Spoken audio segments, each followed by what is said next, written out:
What if I lose my job under FERS? I get fired, I get forced out, or maybe I just get sick of all this nonsense and resign. What are my options? Stick around, we'll talk about it. Welcome back to the channel, FERSonians. I'm Chris Barfield, barfieldfinancial.com. I'm a CPA FERS expert, and I am extremely glad I do not work for the federal government right now. Today, we're going to be talking about a question that I'm getting multiple times a day, every single day. What happens if I lose my job? What happens if I get fired? What happens if I get riffed, I get forced out, voluntary resignation, all those different questions. We'll walk through this and I'll try to give you the best answers I can. Please understand this. I'm going to talk about a lot of general rules under FERS. It might not apply to you because your specific particular corner of the government may not adhere to these, or you may have an agency that's doing something special. I'm going to talk in generalities. I'm going to talk about what the normal rules are that apply to most of the government. We're going to be talking about FERS. If you're under foreign service or some other type of retirement program, these might not be the same. There is some overlap, but again, there are different little, as soon as I say this is how it works in the government, there'll be 20 people that email me and say, yeah, but not over here where I work. Okay, so keep that in mind. If your agency is proposing something or is offered something that's a little bit different than what we're talking about, please go with your agency. Essentially, what we're going to do in this video is walk through an article that I just wrote and kind of expand on it for those of you that just prefer to consume content audibly or visually instead of just reading it. So navigate over to barfieldfinancial.com, click on articles. The most recent one is What If I'm Forced Out of My Job, written February 1st, 2025. We'll walk through some of these things. So what we're talking about here is you are leaving your job, either voluntarily or involuntarily. You may be regular FERS or you may be special category FERS.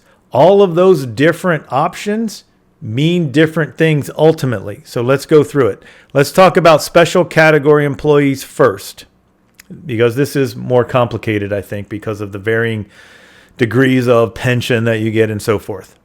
First of all, let's talk about eligibility. When are you eligible to retire normally? Because we have to understand that. Maybe you're very close to getting to that finish line. So if you are a special category employee, we'll talk about them first, then we'll talk about regular FERS. In order to be eligible to retire under the special category, remember that's law enforcement, firefighters, air traffic controllers, you need to be 20 years in a FERS special category employee job.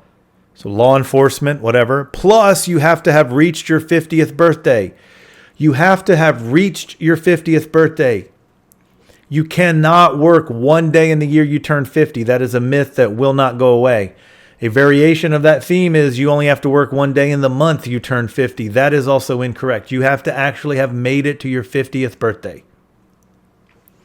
Or if you have done 25 years in your FERS SCE job, then you can retire at any age. It doesn't matter. So let's say that you came on as an FBI agent at 24. If you've done 25 years as an FBI agent and you're 49 years old, you don't have to be 50. You can retire immediately. Some of you are very close to getting to this finish line. If you're currently eligible, then you don't have to stress about this job. You can literally just decide at any point that you can just leave and be done with it, not have to put up with the madness.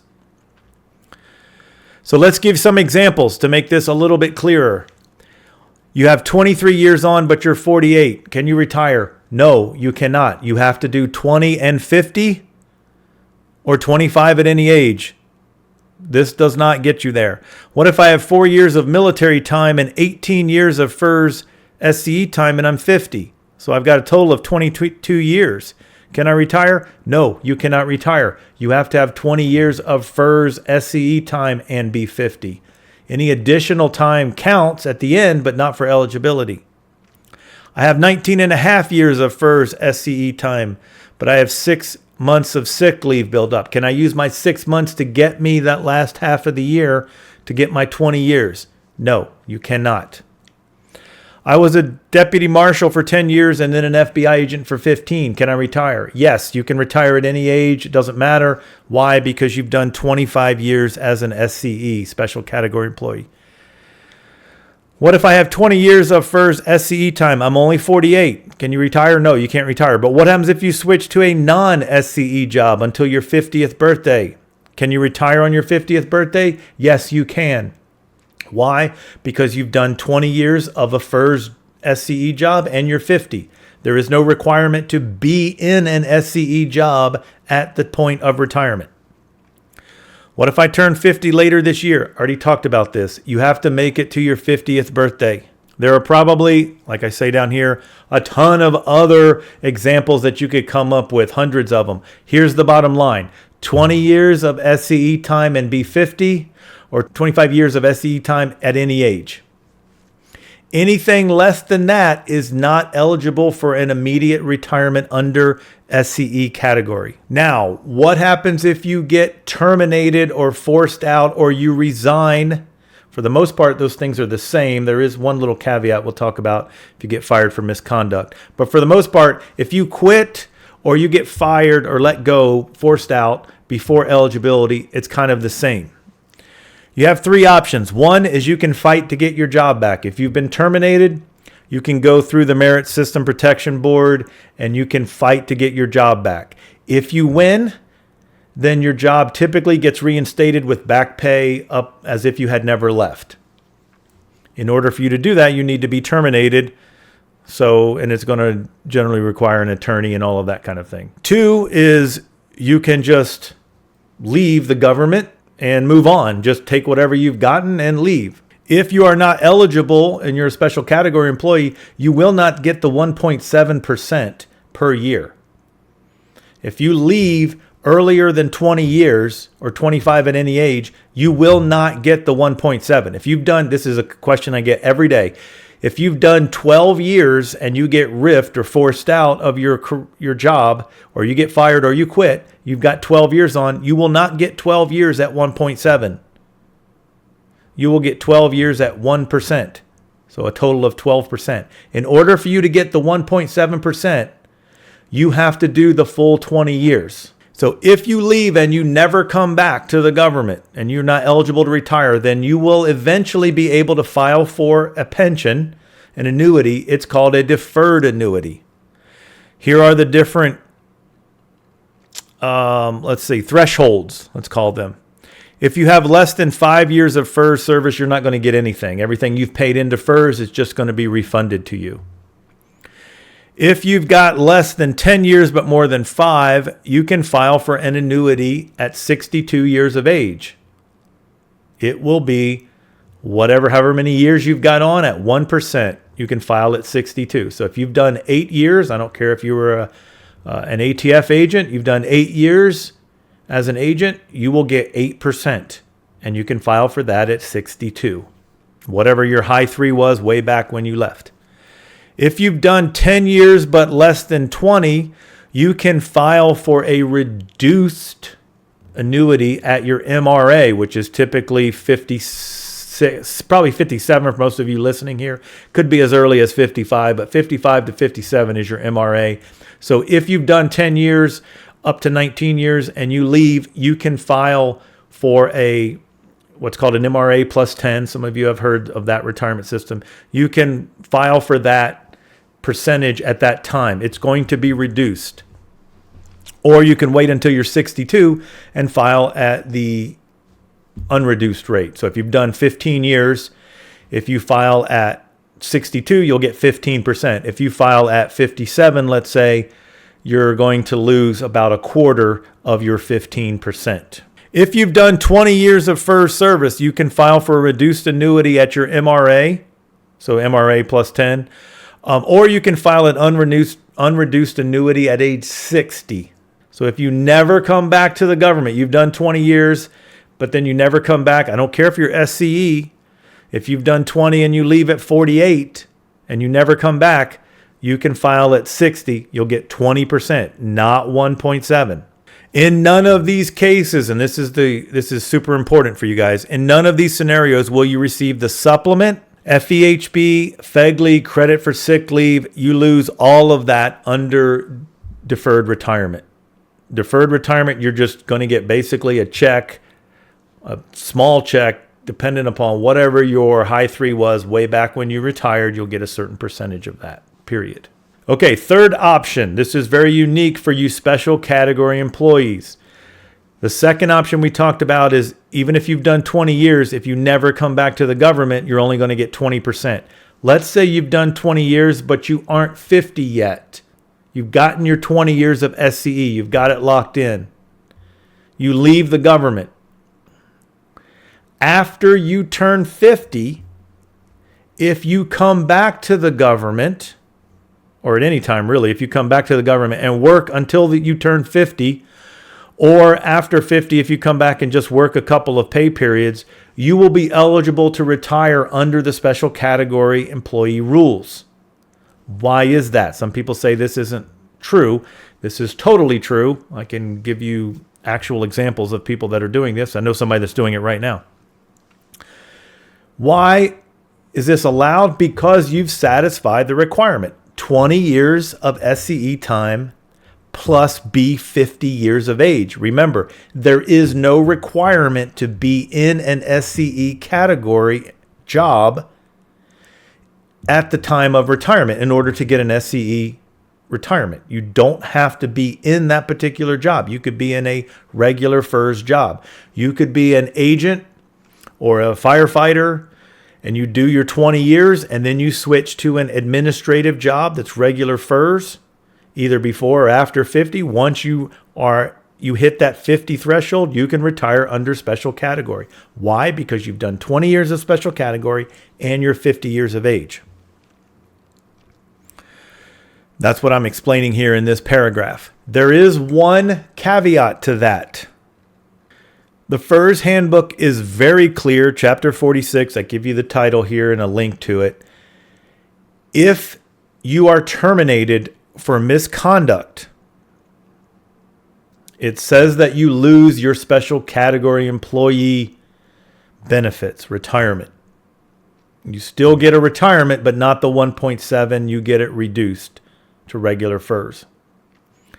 That is what the handbook says. My personal experience does not match the handbook. I have seen people terminated for cause after they've done their 20 years, come back after 50, get a job, and then retire with SCE benefits. So I'm hesitant to tell you that that's what's going to happen because the handbook does not say that.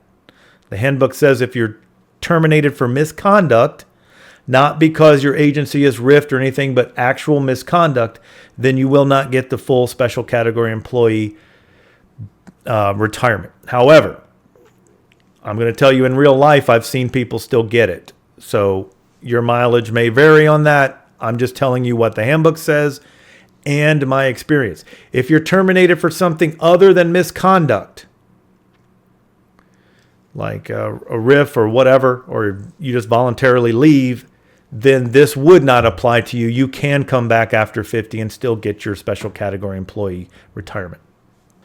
All right, let's talk about regular FERS employees now. Regular, so this is non-special category employees. This is pretty much everyone else under FERS. If you're not a firefighter, law enforcement, or air traffic controller, this is you. This is a little bit different. Some of it's the same, but it's 1% across the board. You don't have a 1.7% in the regular FERS system. So that part is simplified. It's 1%, whether you work or you leave, it's all 1%. You're not going to lose some kind of extra benefit like special category employees might. In order to be eligible, let's talk about eligibility. 30 years of service time and be at your MRA, which is, again, 55 to 57, depending on your birth year.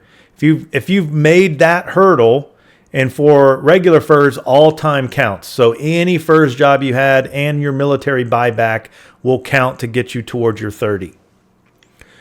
20 years and have reached your 60th birthday. So if you've done 20 years total among all those categories, and you're 60, you can retire. If all you've got on is 5 years, but you've reached your 62nd birthday, then you can retire. You'll get 5% of your high 3. You can get an immediate reduced annuity at your MRA, that MRA plus 10. You can read up on that if you're eligible for that. But again, you're going to lose depending on when you leave. If you left right at 57, if that was your MRA, then you'd lose 25% of whatever your annuity was. You can take the MRA plus 10. In that instance, if you take the MRA plus 10, if it's not a deferred retirement, it's an immediate retirement, like you're 57 right now and you retire, then you would get to keep your health care. If you get fired prior to meeting one of these, you have very similar options as the special category. One, you can appeal and try to get your job back through the Merit System Protection Board. You're going to need an attorney. I would strongly recommend you get an attorney to talk you through this. 2 is you do nothing, just like we said under special category. You just go live your life. Whatever you've accrued. 10%, 15%, 20%, whatever it is, you can file for your deferred annuity in the future. That will not have any health insurance, though, or other benefits to it. 3 is you can go get hired somewhere else in the government and continue your FERS career. This might be difficult in times of a hiring freeze, but maybe there is a job that you can transfer to that you will continue to accrue your benefits, and then you retire whenever you hit one of those thresholds that we talked about already. Or you can have that break in service like we talked about as under special category employee rules. Here's my example here. You were hired under FERS at age 22. You are now 52. You've got 30 years on. So remember, there was a threshold of 30 years plus your MRA. You're only 52, so you haven't hit your MRA of 57. You're not 57 yet. So if you go to the private sector for 5 years, you're now 57 years old. You come back to work for the government in the future, then you could retire literally within a couple of pay periods if you wanted to, and because you would have met the 30 plus 57 threshold. You would not have any benefits or any annuity during that time that you've left the government before you came back. So remember that. And if you never come back, then all you're getting is a deferred annuity with no benefits. So in other words, you have to come back to the government and retire under one of those thresholds to have health insurance and all of those other things, the other benefits that come along with it, an immediate annuity, like your supplement. Let's talk about something a little bit specific, FEHB. I get this question all the time too. What happens if you have a break in service? Don't you have to come back? Don't you have to be covered for 5 years under FEHB? Yes, you do have to be covered for 5 years, but breaks in service do not count against those 5 years. So it's not technically 5 calendar years. It's the last 5 years that you worked under FERS. So if you worked under FERS, for 3 years, you took multiple years off, you came back and you worked under FERS for 2 years and you had FEHB for all of that time, you could retire, assuming you were 62 at the time because only 5 years. But that would satisfy the 5-year requirement.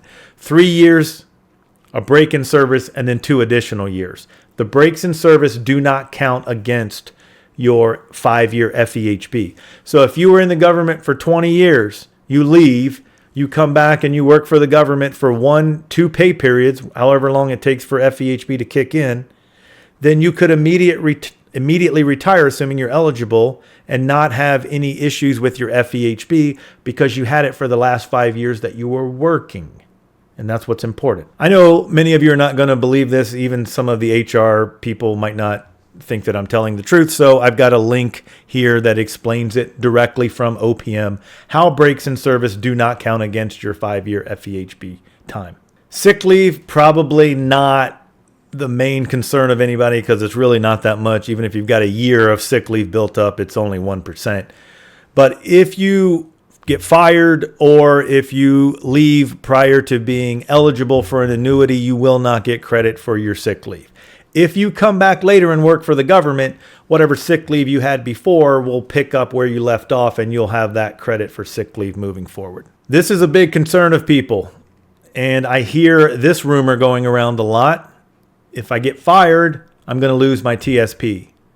the government's going to take back their contributions. I've heard various different types of myths surrounding this, variations of the myth, I guess. Sometimes you lose your contribution, sometimes not your contribution, sometimes you lose your earnings, sometimes you lose the matching, whatever. The bottom line is if you've done 3 years, you're vested in TSP, you get all of it. It's all yours. So if you've done 20 years, you're getting all of whatever your TSP balance is. You're not losing any of that. And shame on some of the government managers I hear that threaten people with that, because I've heard that. If you get fired, if we fire you, we're going to take back our TSP that we've contributed to you. That is completely false, probably even illegal to say. I don't know. TSP, 3 years, you're vested. VERA. This is a huge thing right now. People for months have been telling me they go in every day to check their emails to see if the VERA has come out. Within the last couple of weeks, there have been some VERAs offered. Special category people, please listen to me. There is no VERA for you guys. The VERA, all the VERA is it allows regular FERS to retire under that special category threshold. So if you are regular FERS, non-special category employees, your VERA, if you qualify for a VERA, that means you are qualifying, you've reached some thresholds, and it's not the regular FERS threshold, it's the special category. So you have to have 20 years of FERS and have reached your 50th birthday. Or you've done 25 years of FERS at any age. That qualifies you for a VERA, assuming that your agency is offering a VERA. This is not something that's just standard out there. It has to be offered to you. And it's not always offered. So it's actually rare that it does get offered from time to time, but it's not a long-standing offer that's just available to you. These things come and go. So right now there was a VERA that was offered. That means if you are regular FERS, if you have done 20 years under FERS and you are 50 years of age, you qualify. Or you've done 25 years of FERS time at any age, then you qualify for a VERA. If you haven't met those thresholds, you still don't qualify for a VERA. It's not like the VERA allows anyone to leave the government at any time. You still have to qualify with time and age, time in service and age. All right, special category employees, you guys are getting this VERA all mixed up. The VERA already is what your threshold is. The VERA is basically just allowing regular FERS to retire under the special category employee threshold. So if you're a special category employee, there is no VERA for you that allows you that further reduces the threshold, like say 15 years at any age or 15 and 45. There is no other threshold. So if you are a special category employee and you for some reason want to retire under a VERA, you still have to meet the same criteria, 20 years and be 50 or 25 at any age. If you've done 20 years in a special category job and you're 50, you can just retire. You don't need a VERA.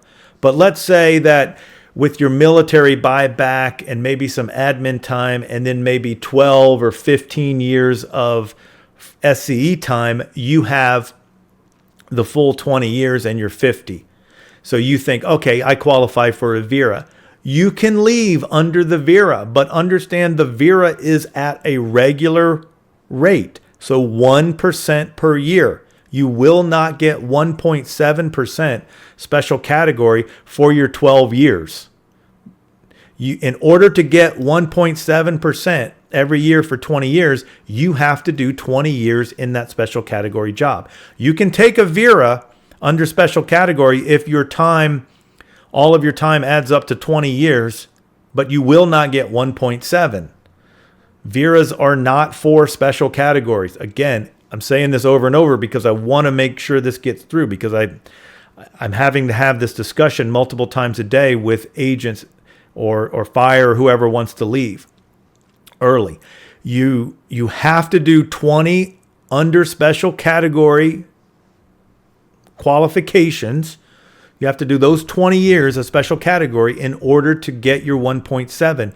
If you leave under a VERA, you're getting 1%, period. Last part of the article, and this is super important. there is a whole universe of things that we didn't talk about in this. Some of you are going to say, well, what about this? What about that? There are unique exceptions, like I said, in different parts of the government. This is the general rule about FERS. There will be some differences throughout different little corners of the government, particularly if you're not under FERS. I've included some resources here. You can click on FERS Handbook, VERA, OPM thresholds, all kinds of different things. There's probably no better time than come off $20 to buy one of these books from Dan Jamieson. So either the FERS Guide Special Category Employee, which is the blue cover, or the FERS Guide Regular FERS, which is red in color. $20. You can get them on Amazon. Last time I checked, they were actually the top 27th selling retirement books on Amazon. Not under FERS, but overall.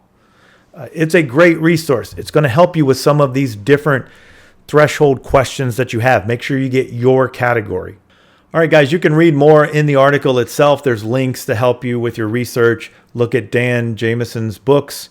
Try to steer away from getting your information off of Facebook or TikTok or Reddit.